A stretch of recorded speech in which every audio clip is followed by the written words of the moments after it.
अच्छा जी, अगर आगे देखें, maximum in plane shear stress अभी तक हमने देखा है प्रिंसिपल स्ट्रेस, जिसको हम maximum in plane normal stress कहते हैं, कि उसकी जो हमारे पास थीटा पी का फॉर्मूला था, यानी कि किस एंगल के ऊपर हमारे पास प्रिंसिपल स्ट्रेसेस आएंगे वो यहाँ से आएगा, और उनकी जो वैल्यूज़ है वो हमने ये देखी।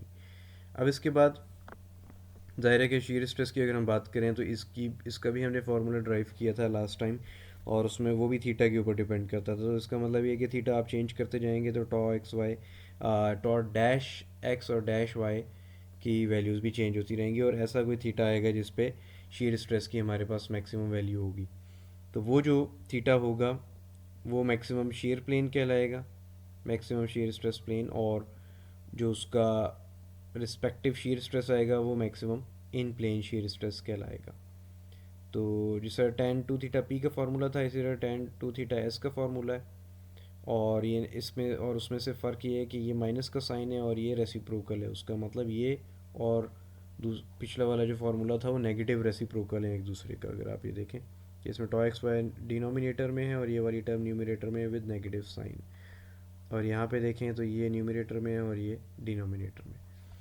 तो मैथमेटिकली आपको पता होगा कि अगर दो चीज़ें थीटा इस तरह से आपस में नेगेटिव रेसिप्रोकल हैं, इसका मतलब इन दो थीटा में जो डिफरेंस है वो 90 डिग्री का है। अब चूँकि ये यहाँ पे टू थीटा एस और वहाँ पे टू थीटा पी है, लिहाजा टू थीटा में अगर 90 डिग्री का गैप है तो थीटा में कितना गैप होगा, 45 डिग्री का। तो इसका क्या मतलब हुआ, इसका ये मतलब हुआ कि वो प्लेन जहाँ पे हमारे पास प्रिंसिपल स्ट्रेस आ रहा है उसका, और वो प्लेन जहाँ पे हमारे पास मैक्सिमम प्लेन शेयर स्ट्रेस आ रहा है उसका जो गैप है, जो डिफरेंस है वो 45 डिग्री का होता है। ये बात यहाँ पे लिखी हुई भी है। An element subjected to maximum shear stress will be 45 degree apart from the position of an element that is subjected to principal stress. इस चीज़ को भी रीड कर लेना, ये सारी वही बातें जो भी हमने की हैं।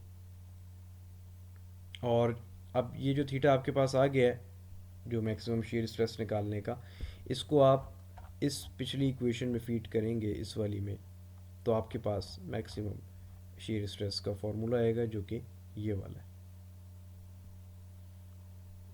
अब हमने ये देखा कि जिस थीटा के ऊपर हमारे पास मैक्सिमम नॉर्मल स्ट्रेसेस आते हैं जिनको हम प्रिंसिपल स्ट्रेस कह रहे हैं, वहाँ पे शीयर स्ट्रेस ज़ीरो होता है। तो अगर हम इसकी बात करें कि जहाँ पे हमारे पास मैक्सिमम प्रिंसिपल स्ट्रेस आ रहा है उस थीटा को अगर हम फीड करें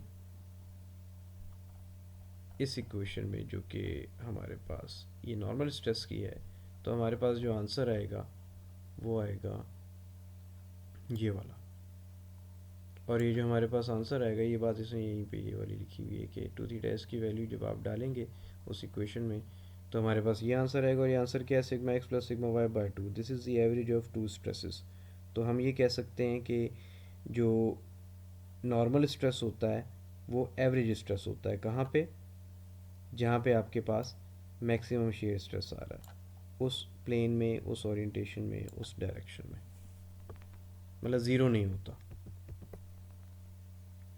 तो अब ये सारी डिस्कशन से ये हमारे पास चार पॉइंट हैं जिनको आप कंक्लूड कर सकते हैं कि maximum the principal stress represent the maximum and minimum normal stress at that point when the state of stress is represented by principal stresses no shear stress will act on that element। मतलब उस theta पे, theta P के ऊपर जहाँ पे हमारे पास principal stresses आ रहे हैं, shear स्ट्रेस की कोई वैल्यू नहीं होगी।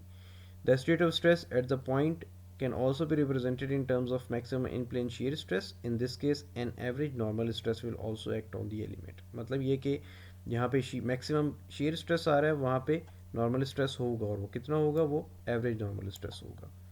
The element representing the maximum in-plane shear stress with the associated average normal stress is oriented 45 degree from the element representing the principal stresses। वही बात जो भी हमने की थी यहाँ पे कि 45 डिग्री का फ़र्क होता है थीटा एस और थीटा पी के ऊपर, ये बात जो यहाँ पे लिखी हुई है। अब ये सारी बातें करने के बाद अभी हम देखते हैं कि न्यूमेरिकल्स को कैसे सॉल्व करना है। न्यूमेरिकल्स को ऐसे सॉल्व करना है, the state of plane stress at a failure point on the shaft is shown in element 9-11A। 9-11A, this is your question. Represent this state stress state in terms of principal stresses. मतलब ये कहने का है कि principal stresses find out करें। तो आपको ये डाटा गिवन है, इस डाटा को पहले देख लें। सिग्मा एक्स नेगेटिव में है, टॉ एक्स वाई पॉजिटिव में है एज़ पर दिस बुक, और सिग्मा वाई भी पॉजिटिव में है। तो ये आपने डाटा पहले लिखा और स्ट्रेट अवे जो आपने tan टू थीटा पी की इक्वेशन ड्राइव की है उसमें इस डाटे को फीड करें, तो आपके पास क्या आएगा, आंसर आएगा थीटा पी टू का -23.7। ये स्ट्रेट अवे आपके पास कैलकुलेटर से आ जाएगा।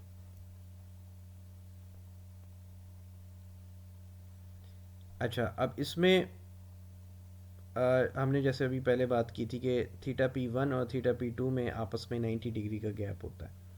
तो जो भी आपके पास, और अगर आप टू की बात करें तो 180 डिग्री का गैप होगा, टू थीटा पी वन और टू थीटा पी टू। तो आपने जो भी निकाला हुआ है theta P two, two theta P one निकालने के लिए 180 डिग्री में ऐड करेंगे तो आपके पास थीटा पी वन आ जाएगा। उसके बाद एक तो चीज़ ये होगी कि इस प्लेन के ऊपर हमारे पास प्रिंसिपल स्ट्रेसेस आएंगे और इसके ऊपर भी आएंगे। अब इनमें से कोई एक है जिसके ऊपर मैक्सिमम होगा और जिसके ऊपर मिनिमम वैल्यू होगी, तो वो देखने के लिए कि वो कौन सी वैल्यूज़ हैं, सिग्मा वन सिग्मा टू का जो हमने फार्मूला देखा है उसमें आप गिवन डाटा की वैल्यूज़ फीड करें। फीड करने के बाद सिग्मा वन आपके पास 116 आ गया, सिग्मा टू आपके पास -46 आ गया। 116 से ज़्यादा कोई बड़ी वैल्यू नहीं आएगी, आपके पास जो मर्ज़ी थीटा डाल लें, और -46 से कम वैल्यू कोई नहीं आएगी, जो मर्ज़ी थीटा डाल लें।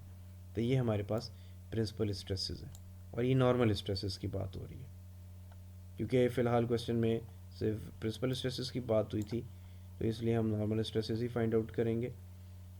अदरवाइज़ हम शीयर स्ट्रेसेस भी फाइंड करते, वो आई थिंक अगले सवाल में इसने कहा हुआ है अलग से, चलो उसको अलग से देख लेते हैं। अच्छा,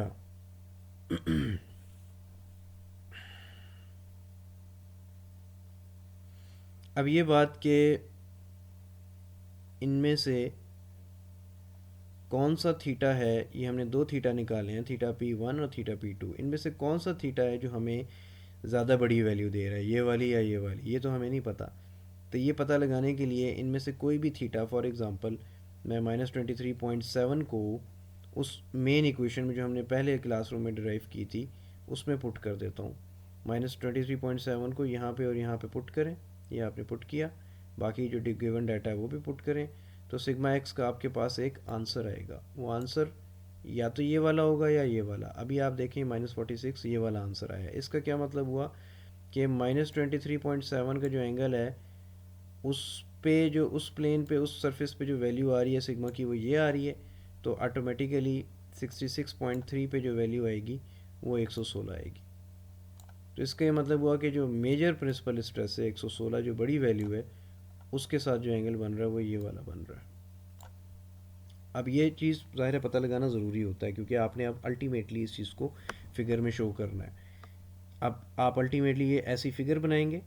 फ़िगर कैसे बनाएंगे कि सबसे पहले आपने एक्स एक्सिस बनाया, एक्स एक्सिस से -23.7 की बात हो रही है, मतलब क्लॉकवाइज, क्लॉकवाइज आप आएँ 23.7 डिग्री पे रख के, मतलब इसका तरीक़ेकार ये होगा कि चलिए मैं यहाँ पे ही ड्रॉ कर देता हूँ कि ये एक्स एक्सिस बनाया आपने, -23.7 क्लॉकवाइज है चुके, तो यहाँ पे आए, यहाँ पे आने के बाद क्या किया आपने कि अब आप देखेंगे -23.7 के बाद -46.4 था, तो कंप्रेसिव एक यहाँ पे स्ट्रेस बनाया, यूँ ये आपने कंप्रेसिव स्ट्रेस बनाया, ये -46.4 वाला, ये जिस पे बनाया आपने वो ये वाला प्लेन है, ये उसके परपेंडिकुलर फेस आ गया, ये पूरा बॉक्स बन गया जिस तरह ये बनाया हुआ।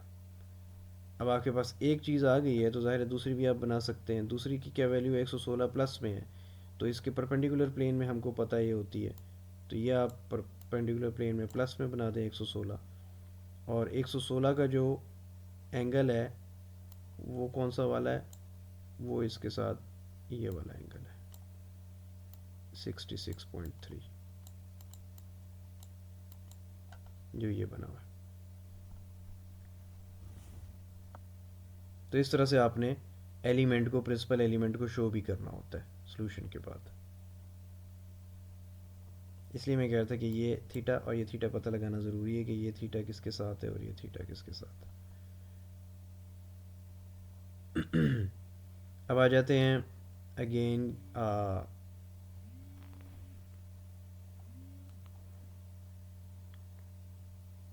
मैक्सिमम शीयर स्ट्रेस के ऊपर।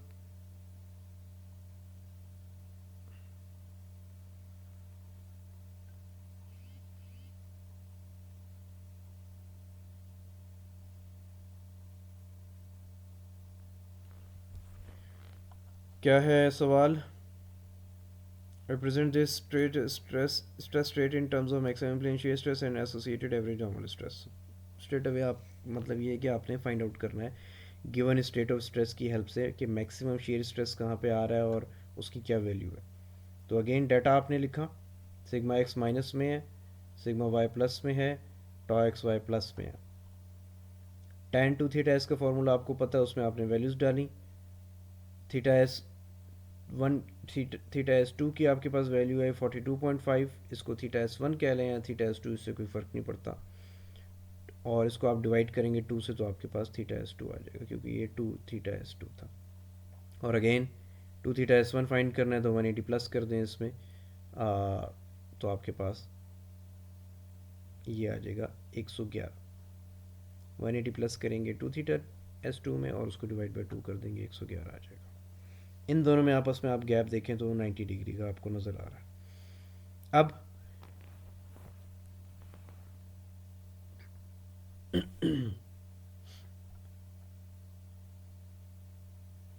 मैक्सिमम प्लेन शीयर स्ट्रेस की फार्मूले आपने देखा हुआ है, उसमें आप सिंपल ये वैल्यूज़ फीड करें तो आपके पास ये आंसर आ जाएगा +-81.4। प्लस माइनस क्यों लिखा है? क्योंकि आपको पता है कि अंडर रूट के दो आंसर होते हैं, एक प्लस होता है और एक माइनस होता है। अब आपने ये देखना है कि प्लस और माइनस में से ज़ाहिर है दो वैल्यूज़ हैं, तो इसमें से कौन सी प्लस के साथ एसोसिएटेड है, कौन सी माइनस के साथ। तो वही काम करेंगे, कोई भी इनमें से एक थीटा उठाएं और टॉ एक्स वाई की इक्वेशन में आप फिट कर दें तो आपके पास एक आंसर आएगा। अगर ये प्लस आंसर आया इसका मतलब ये कि 21.3 के साथ एसोसिएटेड है 81.4 और -81.4 एसोसिएटेड है 111.3 के साथ। तो इस चीज़ को आप कैसे शो करेंगे? इस चीज़ को ऐसे शो करेंगे कि ये वाला आपके पास आ गया मैक्सिमम शीयर स्ट्रेस एलिमेंट। इसमें आपने कहा कि 81.4 के साथ एसोसिएटेड है 21.3, तो 21.3 प्लस है, इसका मतलब काउंटर क्लॉकवाइज आपने फेज़ बनाया, उसके बाद पूरा ब्लॉक बनाया और 81.4 प्लस में है, इसका मतलब ये कि काउंटर क्लॉकवाइज शीयर स्ट्रेस आप यहाँ बना देंगे। तो ऑटोमेटिकली जो दूसरा फेस है उसके साथ एंगल जो है वो 111.3 आ गया। तो ये मैक्सिमम शीयर स्ट्रेस एलिमेंट है। अब ज़ाहिर है कि इस एंगल के ऊपर हमें ये पता है कि एवरेज स्ट्रेस होता है। तो एवरेज नॉर्मल स्ट्रेस जो होता है वो कितना होगा, sigma x plus sigma Y by two आ गया 35। तो 35 आप स्ट्रेट अवे हर फेस के ऊपर शो कर देंगे। प्लस में आया तो टेंसाइल शो कर देंगे।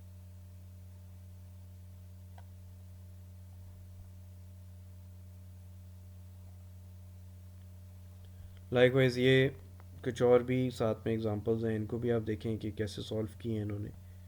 उसके बाद ये जो अनसॉल्व प्रॉब्लम्स हैं इनको सॉल्व करने की कोशिश करें। Then we will proceed towards next part of this topic, which is Mohr circle, I guess Mohr circle is, फिर इसको डिस्कस करेंगे।